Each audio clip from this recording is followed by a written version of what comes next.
What's up? It's Keith Kalfas with the Landscaping Employee Trap. Have you ever done a landscaping job and everything's fine, and then all of a sudden it hits you like a ton of bricks? What the hell did I just get us into? And now you're freaking out and you're in panic mode and your life is closing down on you because you just realize you have crossed the Rubicon, the point of no return. You're already knees deep in the job. You've already agreed with the customer on a price to do A, B, C, D, F, G, and now all of a sudden you realize you messed up.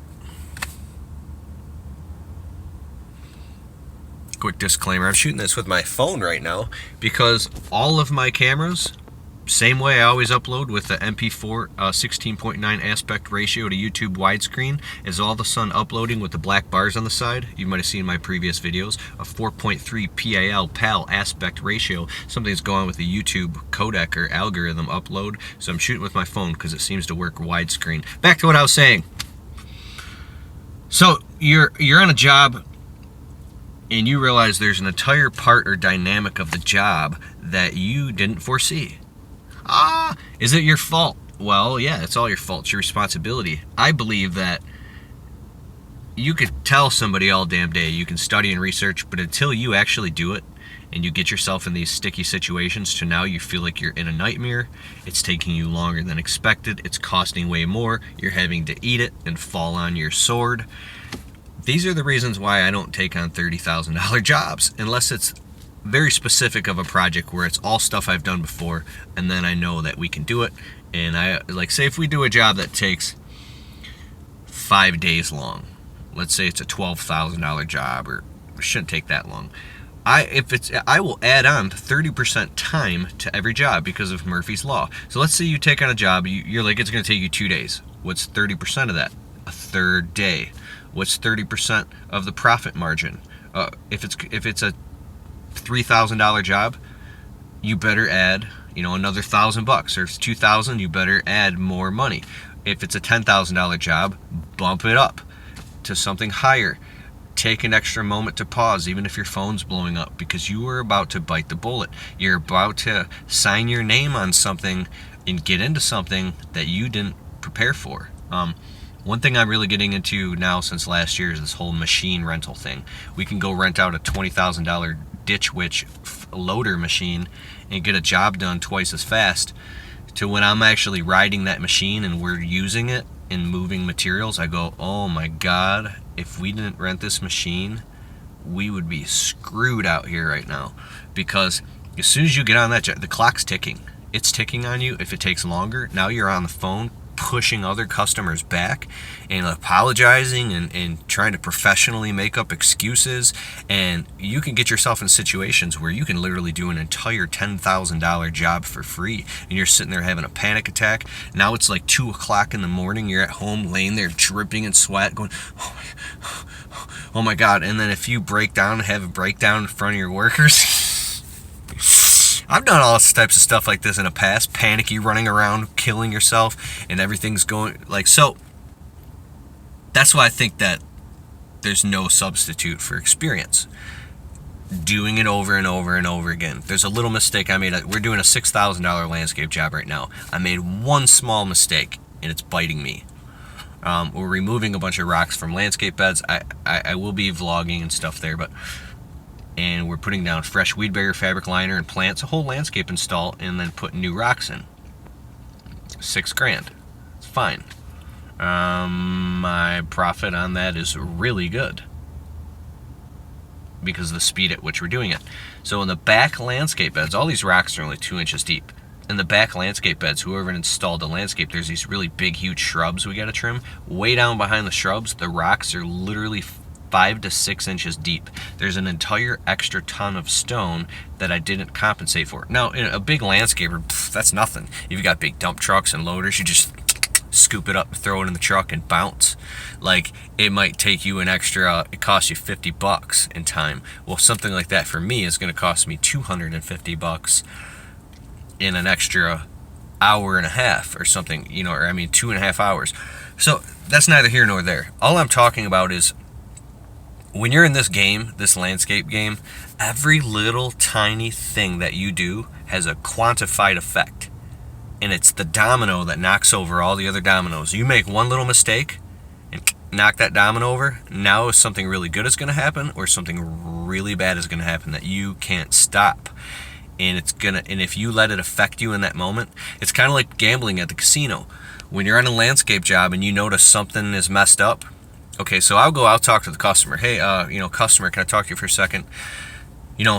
Obviously this is my fault. I did go around and I looked at the depth of the rocks and the beds that we're removing, or yada yada yada. Be very clear and upfront and forthcoming with the customer when you're communicating with them. But those rocks are 6 inches deep back there, and we have a lot more material to remove. I feel like I'm just talking a lot here, but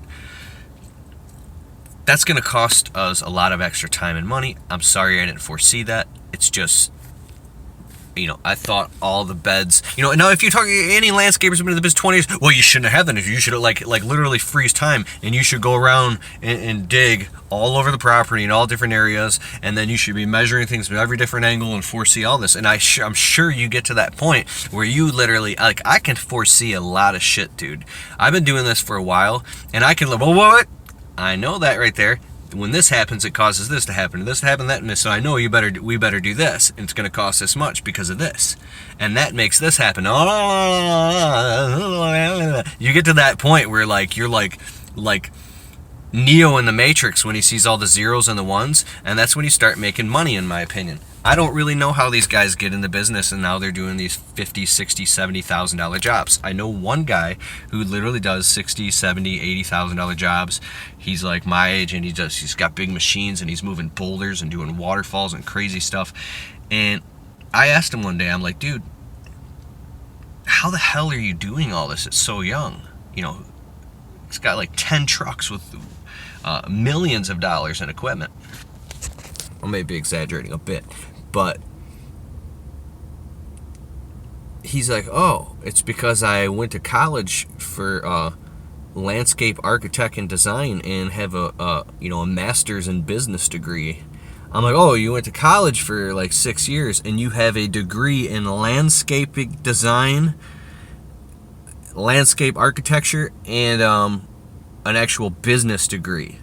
Oh. So I'm like, you start thinking, man, I need to go to school. Well, in the hard knock game, you got the internet, you got YouTube, you got our community to learn from, you got Stanley Genetic and guys like that, and then you got just cold hard learning the game the hard way, which is take on your little $3,000, $4,000, $5,000 projects, make your mistakes, break sprinkler lines, order too much rocks, not enough rocks, whatever you're doing, shrubs die, and stay on top of your A game and be as conscious as possible, and you'll get it. But you're gonna fall on your sword. That's the whole point of my video, is you're gonna have to take calculated risks. There's a point where you're gonna have to take a calculated risk, which means you don't know, and you're gonna have to throw the dice because you can't find out fast enough, and in that moment you gotta take a chance.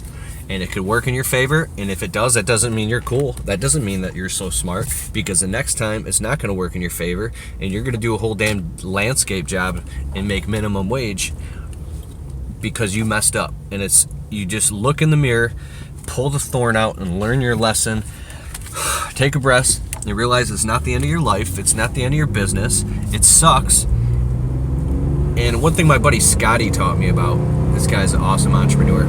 He says, if you go home and you cry to your old lady about it, that's not good. I've done that to my wife. You go home and who are you gonna cry or at least bitch to about it? And then she'll get this perception that you don't know how to run a business and that your business is a complete mess now. And this is a whole nother dynamic to the video.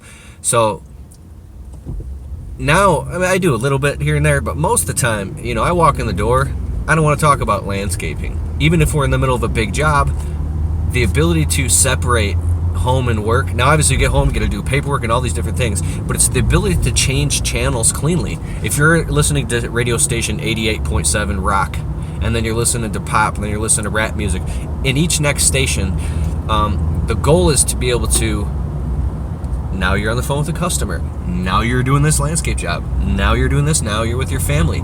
And if you're at work thinking about home, but then when you're at home, you're thinking about work, it's very... This is getting into neuroscience now, but there's ways that you can really help that so you're not an absolute mess, because that's how you burn out. And all this, everything, the top of everything I'm talking about is first knowing what the hell you're doing, but pricing. Pricing is everything. You want to eliminate, or at least reduce a lot of the anxiety. This could be a whole nother video. If you want to reduce a lot of the anxiety that you have in your small business, dude, it's pricing. What happens when you're making good money on a job? You can think clearly and logically. You're not trying to put the cart in front of the horse and freak out because you've priced it right. And I believe, pricing comes with time. Pricing comes from biting the bullet and making mistakes and losing money and falling on your sword and having panic attacks and looking at your bank account and crying. It's hard. But I don't make anywhere near the amount of the money that I want to make or that some of my friends make. And I know in this business, like, here's another scary thing. This is a whole nother video. You look at guys like Stan Genetic. You look at his videos, or some of these guys, they've got $1 million in equipment and these big excavators, and you're doing these huge jobs, and you go, damn, dude, how does that guy do that? Like, wow. That guy's on his A game. He must have been doing this for years. He's committed. He's got a set of kahunas. Well, I don't think that everything that shines is gold. I think when you're the owner of that company and you've got that much responsibility and overhead and liability happening, and you've got to make payments on those big machines, or maybe you've paid them off. If you've paid them off, it's a different story. But when you've got all those balls up in the air and you're responsible for now continually to keep selling those jobs, like, it feels like you're the mafia, like you're going deeper in this thing. Like, it doesn't feel like you're going up. You might be going up looking from the outside. Everybody sees, he's doing very good. But to you, there's moments, I'm sure, where you feel like you're getting deeper in quicksand in this. And it can feel like a nightmare. You're like, whoa, this is not what I wanted. This is not what I wanted. So I intentionally keep my business small. Well, one is because I'm afraid and all those things. But another one is because I'm not sure if that's what I really, really want. Of course I want to be rich. I want to be a millionaire. I know you do. You want a Bugatti Veyron and a Lamborghini and a Ferrari. No, I don't. Okay, I could tell you one thing. Like, I got this new truck. It's nothing but a truck. I didn't even want to get it. But I feel like I was really forced into it, and that's the way life is. Are you forced into stuff? Okay, I'm done with this video. Later. My eyes are on the road this whole time, by the way, so I don't even know if you can see me. And I know it's not good to vlog and drive, but I want to make a video for you. I don't know other way right now, and that's an excuse because I should be a millionaire and have 6 personal assistants and be sitting there making videos while money's coming.